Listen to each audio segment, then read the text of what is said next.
once had Frank Sinatra, Jerry Lewis and the Marx Brothers splashing about on its margins. This huge artificial Californian lake gushed into existence in 1905, was developed as a holiday resort in the 1950s, and then went into decline. The water became increasingly saline, the yacht club became a rehab centre, the palm trees died, and the tourists stopped coming. Now poverty is the defining quality of its dwindling number of inhabitants. The Israeli filmmaker Alma Har'el has chosen the inhabitants of one of its dying settlements as the subject of a poetic documentary. For Bombay Beach, she spent a year observing and participating in the lives of the parish family and their neighbours. When she came into the studio, I asked her whether they were more collaborators than subjects. They are definitely, but things that are most interesting and most striking in the film are actually the fly on the wall. The things that were more planned out was locations sometimes where I would take them to a certain place because I wanted to show a certain part of the city or the town, or go with them when there's 4th of July because I wanted to capture the fireworks or things like that, but then still I would film things that are happening there. I asked all the characters to never look into the camera, and that alone makes people, in a way, play themselves. So you could say that's choreographed. But it's something to do with the quality of the images, too. It's a highly aestheticized picture that you give us. This is shot in a much more painterly way than a fly-on-the-wall documentary.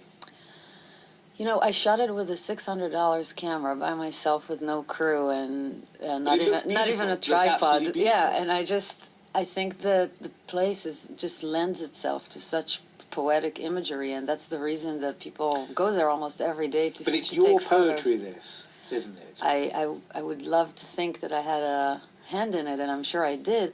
In order to be interested in something, for me, you have to be a little romantic about it. And I wasn't trying to fit into a documentary. And when I started shooting there, I wasn't even sure what it's going to be because I've never made a film before.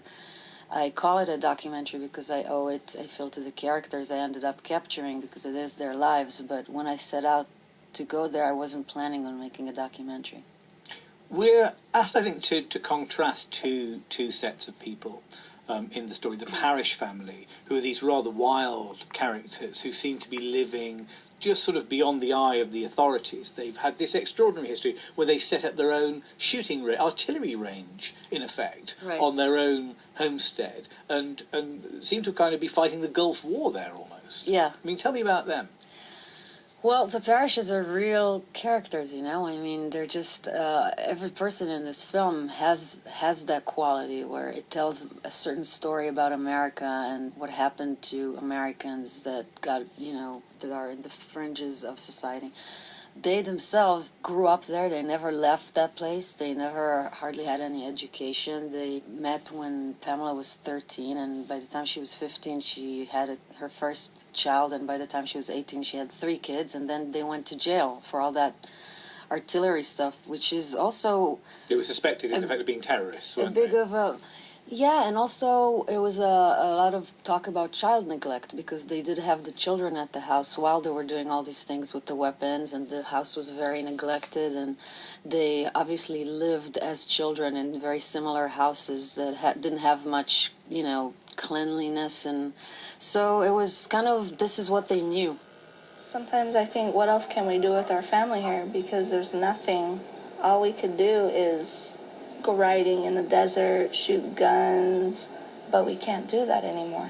Child Protective Services already took the kids twice, so if they take them again for the 3rd time, they told us that we would never see them again.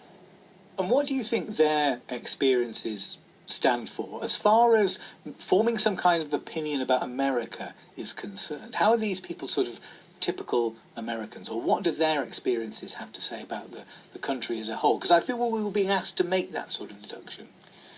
Well, I hope that the film doesn't really offer one conclusion about America or about people in America, because I definitely don't have one. I try to capture the complexity of that place and how certain mythological, dreams affect people and creep into their lives and affect them. But at the same time, I think that these people you could see in the film are very much loving and intimate with each other and have they do have those earnest dreams that we recognize with America. So I think it's that complexity that's interesting about them, that it's not one thing, that it's not just, hunger for guns. It's actually like this really big thing that like is evolving and mutating all the time. The idea of the American dream is present, and there's a participant in the story, Benny Parrish, Right. a young boy whose problem seems to be that he's not fully awake somehow. Yeah. This one it's Ritalin. What this one does is, when you run around a lot and you can't stop moving and you're very hyper, this is supposed to make you where you don't do that. Calms you down. New, Mom? No, that's not new. He's been taking that for almost 2 years. And this one, Risperidol, is for... Crazy. No, you're not crazy, sweetie. There's a scene that I found very shocking in it, where he goes to hospital and he's seen by a neurologist who, once the neurologist has decided that there is nothing kind of physically wrong with his brain, there's no damage been done, shows absolutely no curiosity at all about why he might have been in hospital in the first place, why he might be having he these says, blackouts I or just fits. clear him neurologically, and he should keep taking his medications or see the doctor that gives him the medication. Yeah. And this doctor, as much as I show him as and see him as this infuriating figure, and obviously while I was there filming it, my blood pressure was going up. He's also somebody that's actually volunteering there. His practice is about 3 hours from there, and he's some specialist that agreed to come for free once a week and see about 70 people that day. So his involvement is also driven by fear as much as it is by kindness, and he doesn't want to take too much responsibility, and that's something you see in this system a lot. Hopefully, again, the film shows the complexity of those situations. I see it through Benny's eyes because this little boy is the helpless person in this situation, and his life is in danger because of this system. But the situation is so much bigger. Is he still on his medication? No, he's not, and he's going to. He's not on any psychiatric medications whatsoever. We took him to therapy in Los Angeles to see a specialist. When you say we, you mean? I mean me and my husband who produced the film, Boaz Yakin, and we try to do everything we can for them, and on a personal level. Benny's doing, a lot better in many ways, and in other ways he's still struggling because he's going to have a complex life, and I can't fix them, but I can offer him, I can show him what else is out there, and also give some outlet to this very creative and intelligent, essence that he has in him. But you see, this is one of the things about the film that I found myself thinking about, because I found myself wondering, where are you placed in this film? Are you, in a way, trying to campaign for any particular point or other? Are you taking a stand anywhere? I don't think I'm taking a political stand. I'm taking an emotional stand. I care about these characters. I find them to be inspiring. I think that their situation is tragic and at times hopeless, but at the same time I feel that there's the strength of their spirits and the beauty of their humanity is so strong that it gives me some sort of hope, and I wanted to capture that. The strength of their spirit, though, is partly their problem, isn't it? Because they're so resistant to the idea of the state or of state intervention in their lives. I don't know that they're very conscious of that. I think that they weren't raised to be part of anything, the parishes especially, except this very far away American dream of defending something, with weapons, which is I think that they feel much more part of the PlayStation culture than, any real thing that you can kind of grasp and do some work with socially. So I wouldn't say that their resistance is their fault, not at all. I think that their resistance, if anything, makes them interesting and colorful and stick out in an environment that could have just basically buried them. Is it helpful to them to make the world of their poverty look so beautiful?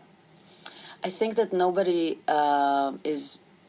First of all, I think there is beauty in that place. So whether or not we agree that socially that beauty is something that is acceptable, there is beauty there. I dare you to go and visit and tell me there isn't. You know, people go there every day and take photos all the time of that place. And as we know, one of the things that makes an image beautiful is texture and you know, decay, and all those things lend themselves to that. So the beauty does exist. I didn't invent that beauty, but and also there is, so even in the poorest place and in the hardest conditions, there is love and there is music and there is family and there are imaginative souls that live there. I think that there's an assumption that poor people are only waiting to be saved by the country and have no other needs other than to change their economical status or have more education and more health care. We obviously, yeah, the most important things for human beings is to be healthy and have something to eat. But those people do have other needs, and art and dance and music and belonging to something that is beautiful is what makes us feel human too. If I wanted to get the facts right, I would, I would be an accountant, but I'm not. I'm a filmmaker. Alma, Har'el, and Bombay Beach washes up in cinemas on Friday. February 2012 is the centenary of the writer